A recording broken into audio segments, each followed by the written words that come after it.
listening to Represent, the queermusicals.com podcast. Hello and welcome to Represent, the queermusicals.com podcast.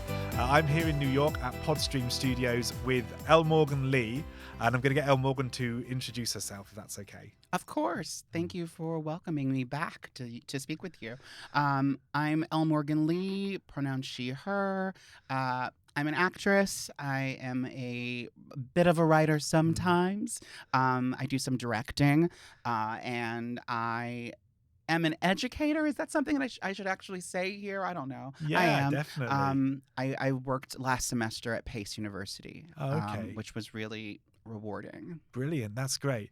So this podcast is all about representation. So we can talk about any aspect of that you'd like to. But I wanted to start to talk a little bit maybe about A Complicated Woman, which you've just finished doing. Where were you doing that? We were at the... at the Norma Terrace Theater, which is one of Goodspeed's, it is Goodspeed's developmental space. Lovely. So it's a slightly smaller theater than their opera house, and it's in a town called Chester, which is just like 10 minutes away from their opera house. Okay. So it's just like right around the corner, basically. Yeah. Oh, great. So could you tell us a little bit about A Complicated Woman? Would that be okay? Sure. Yeah. So A Complicated Woman is a story centering producer / visionary John Kenley, who basically was known for bringing like movie stars in the MGM days to a summer stock situation. So it sort of got the idea out about like touring Broadway shows, doing MAME and Hello Dolly with people like, I want to say Betty White. I think Betty White did do one of them. But like, Ethel Merman and these people were all coming to do this like really elaborate summer stock that John Kenley produced. And finding the kind of money to bring in those people, it's like insane to think about. But like it introduced this idea of like star casting or stunt casting and then bringing in chorus boys and chorus girls from New York or from wherever else that auditioned to be there and like doing a whole season. A lot of people had been introduced to Broadway shows because of people like Kenley. What people did not know is that during the winters, Kenley lived life as Jean. There's sort of like contradictory like name situations. There's some who say Joan was the name, but we use the name Jean in the story. And Jean was sort of another version of Kenley's existence. Some could say that Kenley was non-binary by today's terms or by gender by today's terms, but this didn't take place today, so that language was not available. So Kenley was living life sort of half the year as John Kenley and the rest of the year as Jean. It is important to say that Kenley was intersex. So sort of how there is an element of complexity to Kenley's gender journey that is not simply trans. Kenley did describe themselves as a transsexual, specifically in the memoir that this thing is sort of roughly based around or used a lot for the development of the story. So Kenley was intersex. So there's a world where it's like, you were living life in some ways as both, but Kenley biologically, if we want to use that term, was both, both of these things. And so Kenley was really in many ways just sort of living the fullest exception of self that one could. I think the world around Kenley was actually where the complications were. As is so often the case. Yeah, exactly. It's like you're just trying to be yourself, and the world around you was like, I don't know who you are. What are you? Who are you? What? And this is sort of something that, what we kind of learned throughout the process is that Kenley, someone came to our show actually that was an accompanist in some auditions that Kenley had done. And 1 year met John Kenley, came back a year or two later and met Jean. And so where we initially thought that Kenley was sort of secretly living as Jean, it maybe was not such a secret sort of later on in life.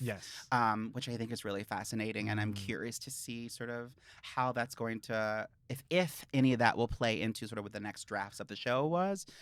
Because what we did with Goodspeed was a developmental run, which is like the best gift a project could get. Absolutely. Because usually Yeah. you're just doing readings and Mm. readings and readings, and then you may do Yes. like a workshop, and then it Mm. goes out of town. Like, but to get a chance to do a few readings of the show and then have 3 weeks performance of the show. So it was a 7-week contract. So we had 4 weeks of rehearsals, 3 weeks of shows. Excellent. We rehearsed the show, put it on its feet, Mm. which in a lab contract you kind of are able to do a bit, but not with the expectation that you're going to do this Yes. fully in costume, lights, hair, set, and everything. Wow. No, it was sort of said that it was a developmental run, which it was, but I feel like if you saw the show, this was a production.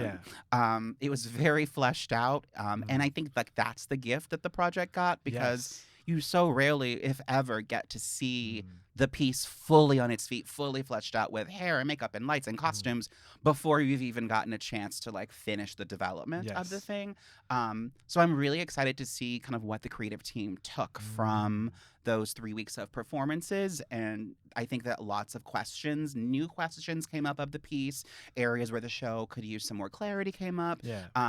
One of the things that was also really exciting about it was the audience up in Chester and up in the Connecticut area, those audiences are not the same audiences that would be like here in New York City. Yeah. And so being able to like win over audiences that are not quote unquote New York audiences is a really like special thing for a project, Absolutely. especially one that's this show is like very much it's a standard old school musical, which is really something that's very popular up in Connecticut actually, or Yeah. at Goodspeed. They love doing like classic musicals. And so this piece was very much shaped like a classic musical. Just the subject matter is a little complicated. Yes. And so I think that like many of the people, from what I was hearing from feedback, it seemed like many of the people were starting to understand sort of some of the complexity of the show. That's great. It's like the best thing we can do with a show like this is to leave an audience looking to go home and read more about this human, about Kenley. Absolutely. I played Nina-Mae, who was Jean's best friend. Okay. And so because this story is people knew John Kenley, and so this story, in so many ways, yes, it's a story about John Kenley, but it's equally a story about the life that people did not realize that Kenley was living. And so Nina-Mae is sort of an example of one of the ways that Kenley potentially could have gone if there was there are two characters. There's the sister who. Her name is Myrtle in the show, and we sort of, I think, represent the opposite sides of the spectrum. Okay. Where Myrtle is sort of saying, you need to be a boy. That is what, our parents decided for you, because this child was intersex. Yes. Our parents decided that you should be a boy. This is the life you need to live. It's going to be easier. There's no way you're going to get what you want to get out of this world unless you're a man. Yeah. Which is still a true thing in many ways for people. Yeah. Male privilege still exists, as does misogyny. So living life as a cis man is certainly going to be much more beneficial in some ways than business-wise, as opposed to being a woman, which is there are obstacles that come with that.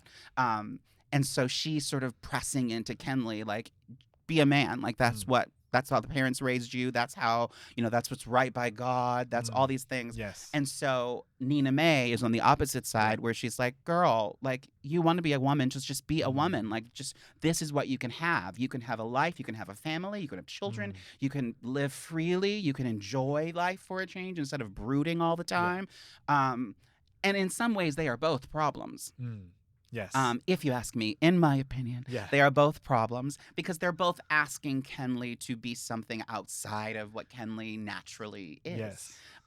Kenley's like, I just want to be me. And like, in some instances, has to sort of shut down both of those people. And I think it's how it happens is a little different. I'm very curious to see what future drafts will look like in sort of the Nina-Mae and Jean version of these things, because we had some really lovely scene work, but I think one of the scenes in particular that's like a big moment in the show, I'll be very curious to see how it continues to develop. Yes. But that's the joy of having a developmental run, is that you get to see the show being done for this period of time over and over again. Yeah. And the things that sort of work, the things that don't work. You have actors living through it for 3 weeks, who will then leave with like new things. I found a lot of new things inside of it over that developmental run that I had not found in the readings. So I'm just very curious to see what comes next for it. It feels very much like a New York show. Yeah. That's something that the team kept sort of saying, this is a New York show, it seems like. And my mom said it feels like a Broadway show. So, you know, if we're going to use my mom's sayings, then it has a great life ahead of it. Well, that's excellent. I was going to ask you a little bit about the character of Nina-Mae, the character that you played. Is the character based on a real person, or? Nina-Mae is a sort of compilation of people inside of the memoir, and then also is the book writer Ian Field Stewart is sort of her baby. Okay. So like using bits of a couple different women in the memoir, and then the things that sort of Ian feels like she wants to say in the piece as well. So like Nina-Mae is very specifically a Black trans woman, which was one of the things Ian was very like, I want to be in this project, but one of the things I really want to do in this project is that best friend character. Can she specifically be someone like me, so that I can find a way into the story and into representing another viewpoint in this story. And I think it's actually really lovely how seamlessly the relationship works. I do think that like there are specificity places that I think they will continue to find that it's going to make a big difference. I love that she's a Black woman, period, who is happy for the whole show. And I don't mean happy like cheesy, like ha ha ha, joy, joy, joy. I mean like she gets the things that she dreams about, and then she has to also deal with the world around her and how that functions. So it's like she inside has gotten the dream. She's living a life that she's proud of. It does not mean the world fully is great to her, or that her friendships or relationships are perfect, because they are not. And there are actually some really like crushing moments in the show for her. But she does have like the foundation at home that she can always lean into, which is really lovely to see. And I don't think that we see nearly enough of that in musical theater, period, and even more so with characters who are trans. To see a Black trans woman have a moment in the show at like 90-something years old is we have never seen that. And like she starts the show like late 20s, early 30s. So you're seeing like her full journey of life in a project, which is that's just really lovely. And that's one of the things that sort of kept me coming back to the project is just, I feel like she is there are a lot of projects where I feel like people are playing at what this particular woman is. And Complicated Woman is the one that actually gets it right. And I think a big part of that is because there's one of us sitting behind the table writing the project.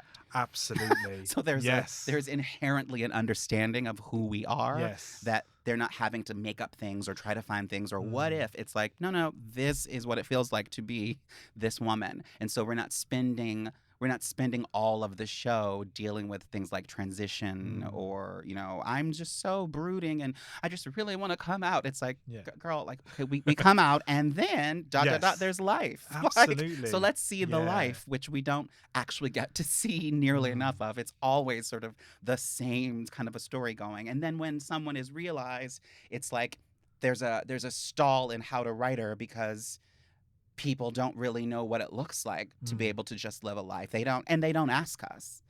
If you're interested in LGBTQ+ representation in musical theatre, check out our website www.queermusicals.com for lots more information about musicals with LGBTQ+ characters.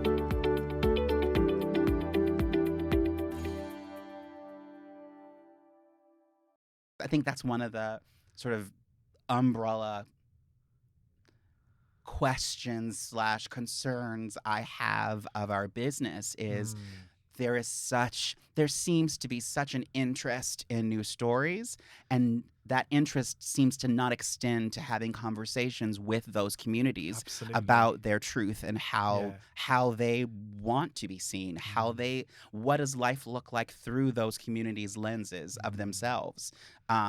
Because it seems so often like people are really excited about showing different stories. Yes. It seems like people are investing money and time into showing new stories, and there's many coming, and there have been some in the past, like they're constantly popping up. Yeah. But it's how often are we actually sitting with the people who are being represented and saying, like, how are we doing on this storytelling? If we're not already sitting behind the table, how are we doing? Yeah. And then being open to hearing, this is not getting it right. Yeah. And if that's the case, how do we then move forward? Like, how do we get it right? And knowing that, like, you don't have to tell everybody's story. There's no way that you're going to satisfy, every trans woman when you're telling a singular story, because there's so many different versions of that thing. But just understanding that, like, there are core things that link us in. There are core experiences that we can tell, and like people from those communities, we can look at the thing, or those people can look at the thing and go, this is us. Yes. Or you're trying to write us. Yes. And like, I don't want to watch a show where I'm constantly thinking, oh, you're really trying to get it right here. And I feel so offended by what you're doing. Yes. Because I feel like more often than not, that's kind of what happens. And I think it's like the human in my spirit wants to constantly be like, I'm giving you so much grace and credit for like the attempt and the intention of trying. But it's like at some point that also gets tiring, because we keep seeing the same things pop up over and over again, and then they're celebrated by everyone. And like, except for the people that they actually represent. Yes. And it's like, that's, you can't look at us and go, well, you all are sensitive, we can never please you. Well, but you could talk to us. Yes. Or put us behind, like you're saying, put you in the room. Yeah. And on the writing team, creative team. Yeah. It's like, put us in the room, and then not just as an associate or as an assistant. Yes, absolutely. And if you are putting us in the room as an associate or an assistant, then having the wherewithal to understand that viewpoint should be really valued in this space. I think there's a growing number of projects that put that representation in associate positions, and then we hear about those rooms. We hear about what's happened in many of those rooms, and those associates are muted or quiet, or sort of they're heard and then pushed aside. It's like you have to listen to the people in the room. Like, if you're going to put them there, don't put them there just so that you get the check mark from communities saying, see, they were there. It does not matter if I'm sitting in the room if you're muting me. Like, I have to be able to be a part of the conversation. And like, it's tricky, because one of the things that I've certainly learned over the past few years is, when you come into the room with a POV that is inconvenient to the room, it can be really tricky in how you function in that room, and if you continue to function in that room. Yes. Because to me, if I'm leading a space, if I'm directing a project, if I'm working on something from behind the scenes, it is my responsibility, to me, in my opinion, it is my responsibility to learn and suss out the skill sets that are in the room around me, so that I can like be the best leader I can in this space. If I know that I have someone in the room who's a really strong dramaturg, then like, I'm going to consider chatting with them about the project if we're in the developing steps. Now, it is also my in some ways responsibility to learn. I might not have someone in the room who is officially a dramaturg, but I know the skill sets of one when I see them. Yes. I know when someone knows how to ask the right questions and knows how to ask questions that help to like strengthen and deepen the script and help to bring up things in the room that are going to like help the story progress. There are those people who inherently have that and don't understand or know that, like, no, boo, you could be a dramaturg. Like, you have the starts, the makings of what a dramaturg is. Like, hone that. Yes. Work on that craft if that's something that you're interested in, because that's something else you could be doing. But if I'm leading the room and I know that this human, it has those things, I'm going to like find ways to like incorporate that into the development of this piece, because that's a strength in front of me, and that's another set of eyes on our piece.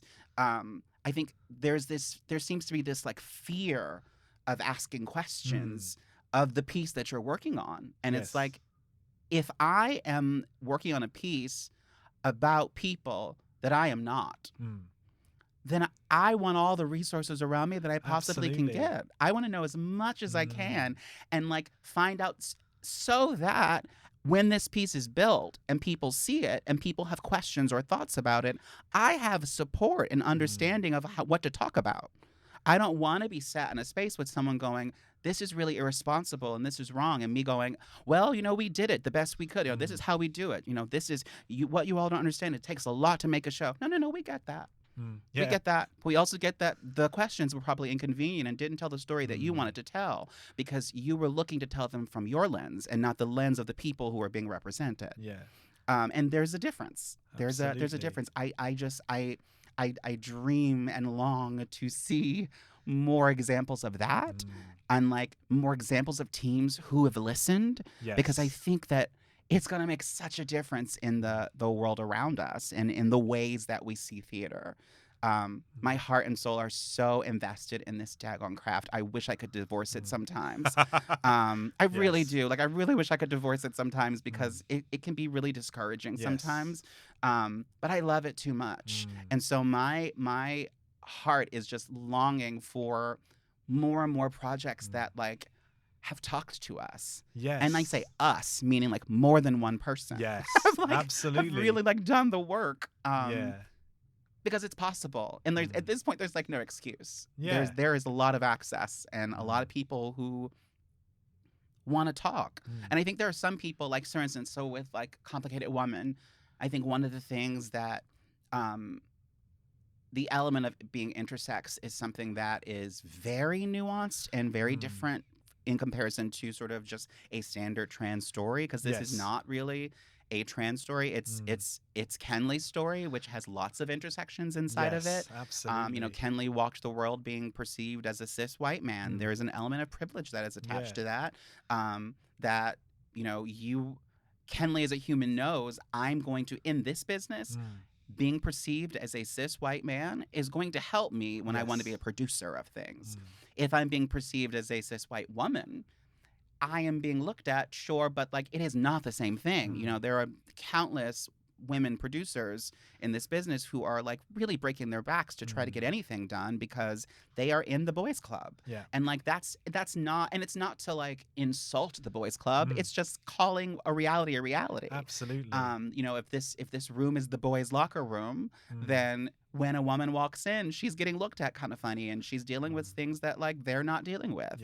And like that is not, I think that's one of the things is that when things like quote unquote privilege come up, people get so uncomfortable. And so like, what are you talking about? It's like, no, it's not an insult to bring up privilege. It's just like, it's just letting people know your experience might be very different than someone else's. And privilege is one of those conversations. Like for me, I never attached myself to things like male privilege. I never felt like I was really a part of that.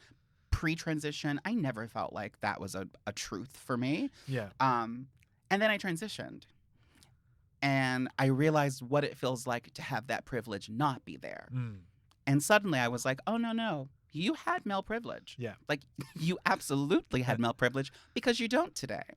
And, like, you can see the difference in what that does. How that changes your safety, how that changes how people speak to you, how that changes when you're in a room filled with men and you have something to say and no one listens, no one pays attention, or they'll let you start a statement and then cut you right off. It's like these are the things that so many women have encountered for so long.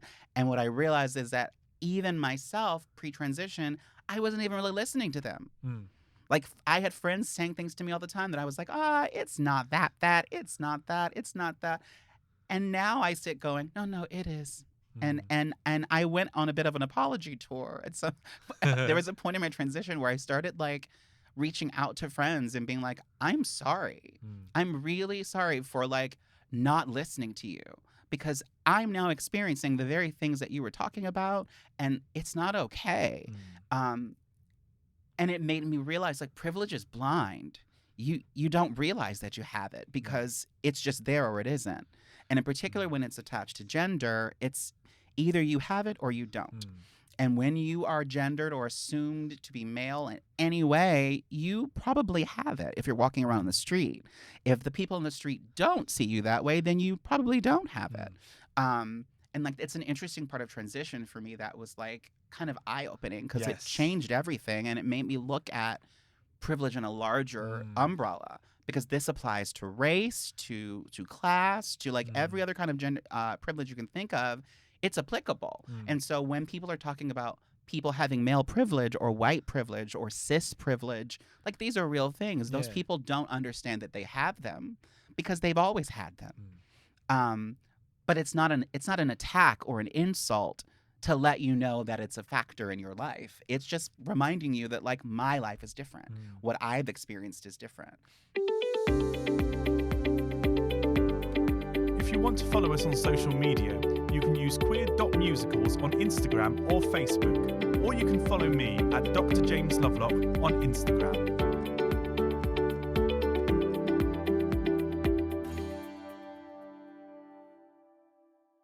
I was gonna ask you a little bit about some of the other projects that you've been involved with, and I think actually the one I was going to talk about was the Danish Girl, which is an example of a creative team that are different in terms of their lived experience to the story that they're telling. And I know you've been involved in some of the kind of early stages of that development. I wonder if you'd be able to talk a bit about that. Yeah, I mean, so that team, in terms of the writers, yes, the writers are cis. And so, you know, the writers were aware of that. Yes. In the conversations around this. And so early on, there were a lot of conversations on Zoom over the pandemic in particular, with like groups of people who were becoming thought partners to the project. Yes. So like, before they would really write anything, there were lots of conversations with like groups of trans and non-binary people about what they were writing. And on top of that, they were also working with consultants who were trans, who were people who were involved in theater and writing or in the industry, and people who were like not at all. I think that like they did such a lovely job of checking in and listening, and not just listening, but like fully comprehending, because, you know, Alex Parker came to New York City to visit. It's funny, he was just here, but he came a while back at one point to visit, and we had dinner, and he'd seen a couple shows, and like we were having conversations about the shows, and as he was talking about them, I was just sitting there smiling, because I was thinking, you really listen. The way that you're speaking about your experience in these particular shows shows that not only were you listening, but it has become it's become a part of your thought process. And like, it's just so beautiful to listen to someone who is cis speak back at you things that you would say about a project, because they see you. Because that person knows you. And that person has gotten to know you and has learned more about you and learned more about what it feels like to be in your skin. And like, he will never know that, you know, for himself personally, but to be able to sit and have a conversation about projects and to be able to fully see the group that is being represented and how that might be in contrast with how that was shown in the piece is the work. That is the work. It's beautiful. And it just makes me feel more and more safe in spaces with Alex.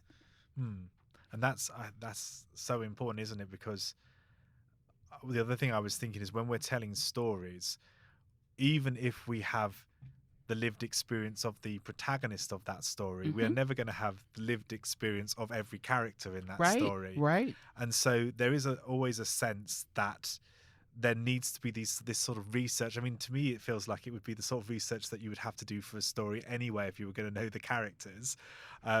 But it's great to hear that research is being done on a piece that actually is very problematic in its original form. Sure. I mean, and like David, who wrote the book originally, is an example of someone who, it's interesting because you're right. It's like the project itself has had so many like problematic labels attached to it. And it's tricky because also people are on a journey. People are Mm. always on a journey.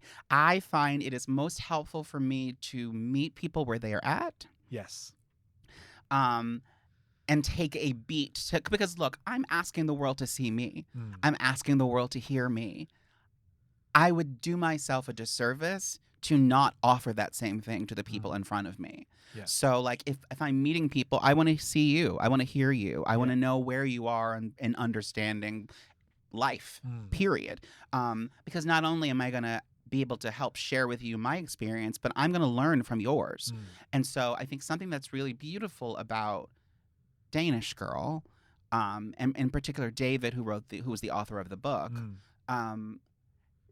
David was interested in the topic, was interested in the story, Mm.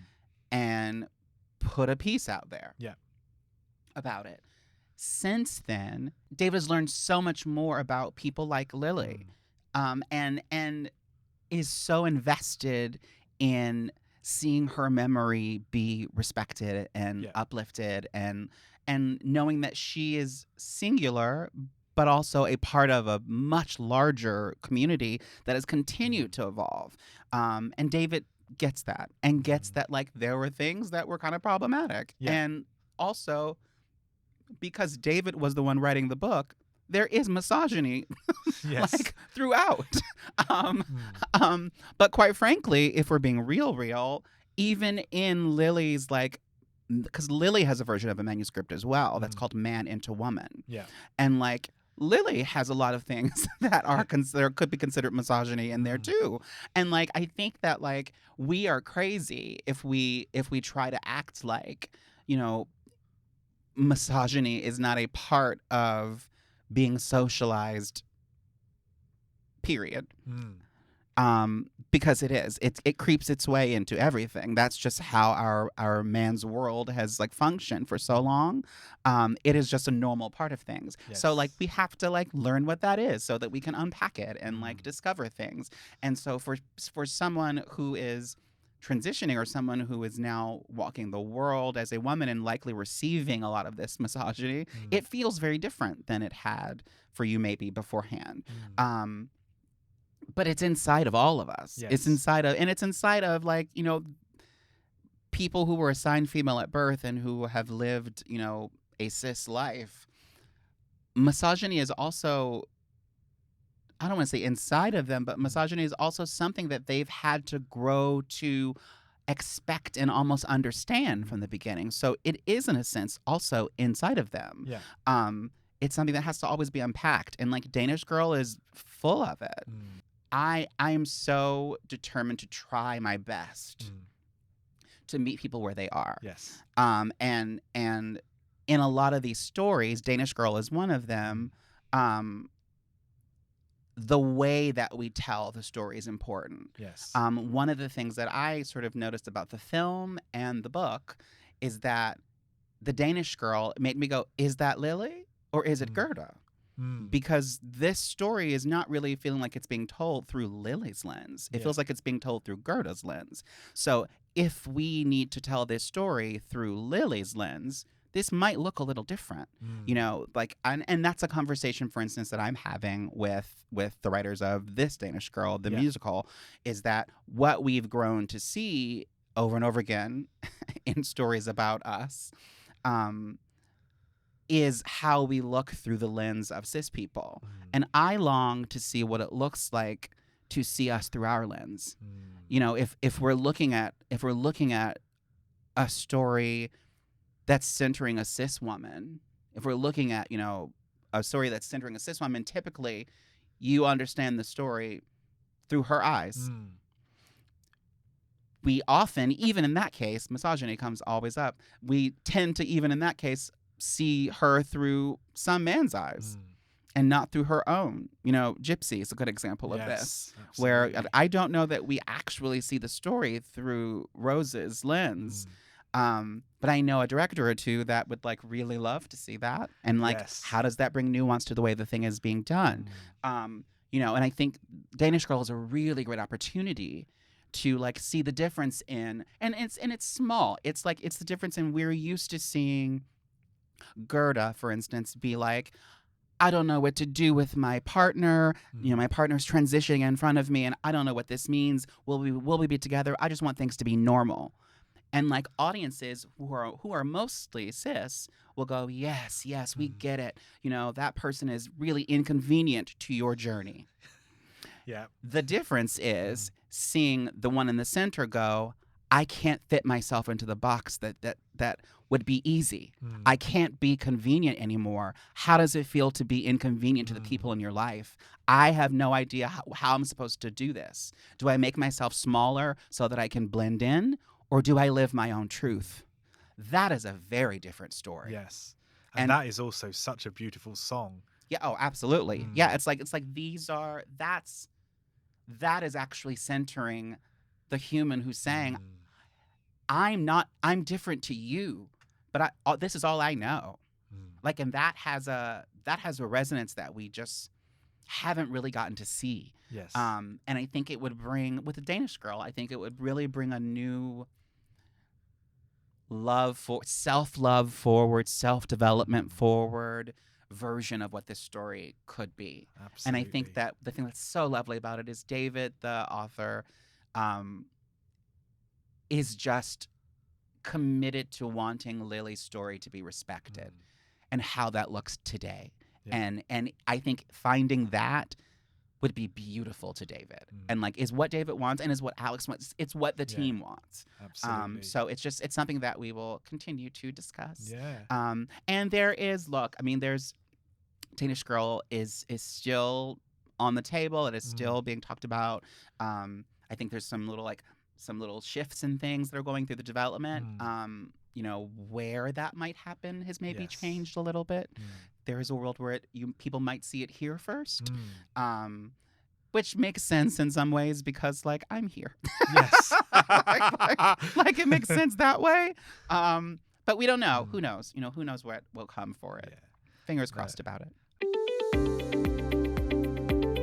This podcast was recorded at Podstream Studios in New York. You can find out more at www.podstreamstudios.com.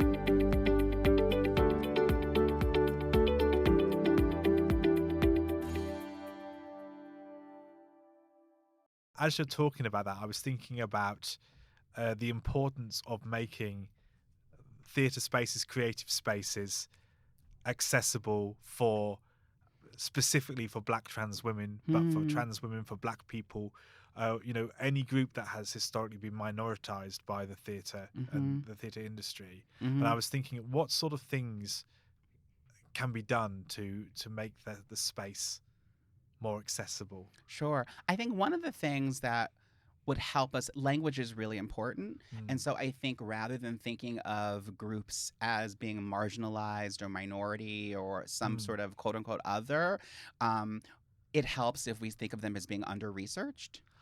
Because under-researched groups are there already. It's just people have not done the work to try and see what they think. Yes. I think that is important. There has to be at some point an acknowledgement of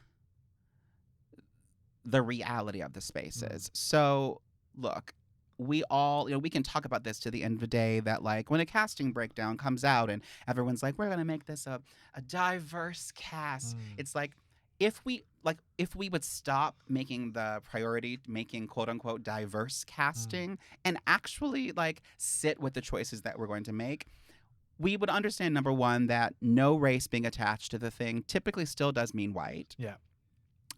In many people's minds, not necessarily in the minds of people who are not white. If I look at a breakdown, I go, that I relate to this track. But I know that I'm in a business with primarily white people behind the table and primarily white people in the room and primarily white people producing the project who are giving it money. So I might have to prove to the room that I'm capable of telling this story, which is crazy. Yeah. Like I should really just be tasked with telling the story. I shouldn't have to also go, now I can tell this story, but now I have to prove to the people in the room that I can be the person that can prove to a theater audience that I can tell this story. It's like that, figuring out how to get rid of that, all those in-between steps is part of the answer in some ways, and just trusting humans to tell the story. I think we can do better in casting with letting people show us who they are. Absolutely. Because we're all if we're looking at like who is it? I can say I'm a leading lady, and in my life I am a leading lady. Yeah. I am also a supporting actor. I am also featured. I'm also a guest star. I'm an extra. I'm literally every bit of those things in somebody's story or in somebody's life. Yeah. In my own, I'm the leading lady. So it is crazy for anybody to say, oh, well, she's not really right for the lead. Well, I mean, can I not be loved? Because that seems to be what this story is about, right? It's about this lady being loved and having obstacles with the world around her, accepting that she could be able to love this person. Seems to me that's exactly what's happening in this room, and yet you all won't allow the truth to show because you are having holdups based on, oh, well, she's not a size 2, or she's brown, or it's like all of these excuses that you make up. My thing that I think would help make spaces better in some ways is if we start to ask ourselves why we think no. When somebody walks in the door and is performing in front of us and they're giving us their best rendition of this number and we think no, I think we'd be really doing ourselves a service to go, why do I think no? And really unpack that for the moment. Yeah. Because look, if no is because they can't sing and they can't act, then no. Absolutely no. You can't sing or you're not an actor, so you shouldn't be doing this. I can't actually trust this text to you because you're not quite ready yet to handle this text. Yeah. That is a reason to say no. But if it's this person is a solid actor, this person understands what it means to tell a story, this person sounds great, why am I saying no? What's that about? Is it about, oh, they don't look right? What does that mean? What kind of world are we trying to put forward? Because at some point we will always say we found such a beautifully diverse cast, but if everyone looks like Ken and Barbie, just slightly dipped in different colors, it's like, is it actually diverse? What world is that? That's not the world that I see when I walk outside of this building, and I want to see more of that world. Yes. But I think it's also just a matter of like, is it important to you or not? Like, and what do you want to say with the piece? Where is your vision? If you're leading a room, where's your vision? How do we make spaces safe for people who are marked as other? If you are inviting someone into the space who is under-researched and not usually in the space, the first thing you should do is make sure the space is ready for that person. Yeah. So if I am a new neighbor, if I've lived in this neighborhood forever, and I have and let's say I'm a white family that's been living in this neighborhood forever, and we have a new black neighbor that just moved in, and we've been looking out our windows to see that person, and we're like, oh my God, we're gonna invite them over for dinner. We invite them over for dinner, just blindly bringing them into the room. They walk in and they're horrified, and my response is, oh, but you should be happy you're here. We invited you. How dare you? How dare you be upset? And then that person goes, there are racist pictures all over the wall. There are racist like words all over the table. Well, but we invited you. It's like that's not okay. No. Prepare the room. Like check. Go, oh my gosh, this stuff up here is really uncomfortable. Maybe we need to take this down and like unpack it. Maybe we need to throw this out. Yeah. If I want you to be here, I'm going to make sure that the room is okay for you. The room is safe for you. And sometimes that means I need to go to their porch first and have a conversation with them. Yeah. I need to go sit and chat with them and find out the things they like and check in on what they want to eat, what they enjoy eating, what they don't like, and then go, you know what, I want to invite you over. Now that I've learned these things about you, I want to invite you over. And when I go back home, I'm going to prepare my home for you. Yeah. I'm going to make sure you have some of those things in the room. I'm going to make sure that things are exciting for you, that you'll enjoy the time that you're there. I think very often, I want to say we, but it is the truth. Very often we are invited into spaces that we were not in before. And I will go to that place thinking I'm just simply going to be a guest at the table, and I'm excited, and I'm, prepare myself, and I get there, and then I realize that I am the meal. I get there and realize that I am now the one that's going to be splayed open on the table and there for everyone else's consumption. That's how we make a space safe. making sure that person does not become the meal. Yeah. Make a space. We have a conversation. We enjoy each other. We get to know each other the same way that you would get to know anybody else that you had respect for. Yeah. Yeah, I mean, I think just more conversations help that, and it's conversations understanding that many people from under-researched groups are exhausted with the conversations. Yeah. When those conversations are specifically about like, how do we make you feel safe? Because it's like, I don't want to keep having to answer that. I just want you to say hello to me. I want you to get to know me.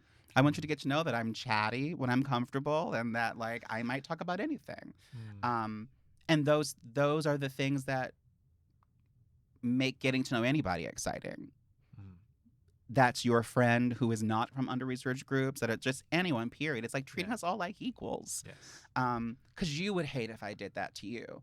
If I invited you over and said it's going to be a great time, and then you get there and we're all looking at you, and then we lay you on the table and take off all your clothes. Like, for some people that would be exciting, but for the average person, that might be a bit more vulnerable than they want to get. Yes. Yeah. Absolutely. That's an answer to that question. No, that's great. Thank you very much. I'm just going to ask one more question, if that's okay. Sure. So thinking about characters or stories that you'd like to see told, and I'm thinking a little bit as well about your work as a writer and director. What sort of stories would you be excited to see next? Oh, that's interesting. I mean, I have 50 million, far too many notes about stories that I want to tell in my Google Mail right now. I sort of take notes and start to write things out in like empty Gmail drafts. And I have endless versions of those right now. I want to see stories that reflect truths. I think that's my constant. My constant battle is, how much truth do I show in stories? Because I do think that like there's something to revealing some of the secrets. I mean, you fictionalize everything and make it a little bit more dramatic than it might have been, but like there are truths that I think I could write, that I've experienced or learned about or heard about, that I don't think we've ever seen. And we haven't seen them greatly because they're coming from a lens that is Black and trans. And we're so used to seeing, you know, stories that are not through our lens. I'm also constantly on a journey of not wanting to be pigeonholed to only playing characters that are specifically trans. So like, even for me, like with A Strange Loop, I'm actually glad in some ways that these casts that have been shaped post Broadway have had cis women play my track. Because there seems to be a misunderstanding, because I've seen some people get into like oh my gosh, this is so upsetting. This is erasure to see, you know, Thought One is trans. And I was like, Thought One was never trans, y'all. Thought One is a woman. Like the role that I built was a woman, just simply a woman. And to me, it is a win to see a role that is originated by a trans woman also be played by cis women. And like, find your own lane, find your road. Because what people can't say now is that a trans woman wouldn't make sense or couldn't play Thought One. That's where the important element comes in. It's like it is making the role, for my intention with remaining with the project was to make space for a woman to be in that space. How that sort of plays out is going to be different in any production of the show. I think that people have, you know, that's the thing about a show, is you do the thing and then it goes into the ether and people have their versions of what that show is supposed to be. I have, you know, heard and seen things that I'm like, I don't know that that's what we created, but you live your life. I do think that like that is, for instance, a project that like you'd benefit in some ways by like speaking to people who were in the room just to get a gist of like, I think the more knowledge you have, the better. So if you know like what the foundation of the piece was, or if you know where that piece sits in the people that built it, then you know that your version is going against that or around that, but you know where the start was. I think that's important. I think like knowing the foundation of things always helps us. Yes. And that's with any piece. But yeah, I'd like to see stories that, from me, I want to see more things that I want to do, more things that are not specifically labeled as trans. And like, I'd love to be in a world where my being there, because I am open, I'm open. I mean, even that term is interesting to me because it's like, I'm openly trans. Well, I'm just openly me. Yes. I'm myself. I'm not hiding from people that I'm trans. Yes. But I also don't have to encounter it on the street every day. No. I don't deal with, if I walk into the grocery store and people are like, oh, there's that black lady that lives down the street. They're not like, oh, here comes black trans Elle Morgan. Like, they don't always know that. And if they do, okay. But like, I think for me, it's not, I'm not encountering life every day in the ways that I think sometimes society believes that I am. I think there's sometimes a real misunderstanding about what my everyday actually looks like. Yeah. And I think I get a little perturbed with the assumptions when I walk into a space and I can tell that people think, oh, so, I mean, and that goes in a lot of ways. Someone could walk up to me and be like, so, what does it feel like if I do an interview and someone's like, what does it feel like to be a part of ballroom culture? And I'm like, what? Like, well, you're black and trans, right? So that means you do ballroom. No, it does not mean that. Like, I have no connection in that way. Like, I know people who do, but like that was not my experience, but there is an assumed, because Pose. Yes. It's like Pose showed us what the black trans experience was. You're like, no. Pose showed a lane of the experience of being black and trans. But that's not everybody's lane.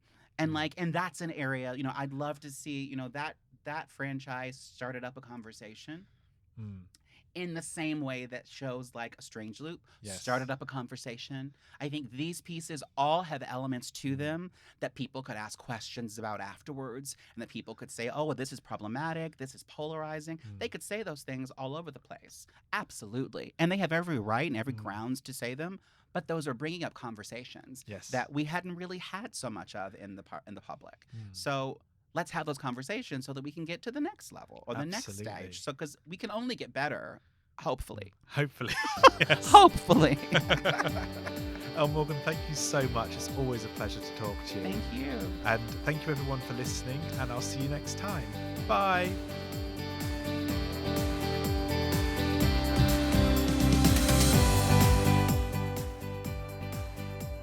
On the next episode of Represent, the queermusicals.com podcast, we'll be joined by Oliver Hauser, the writer of XY.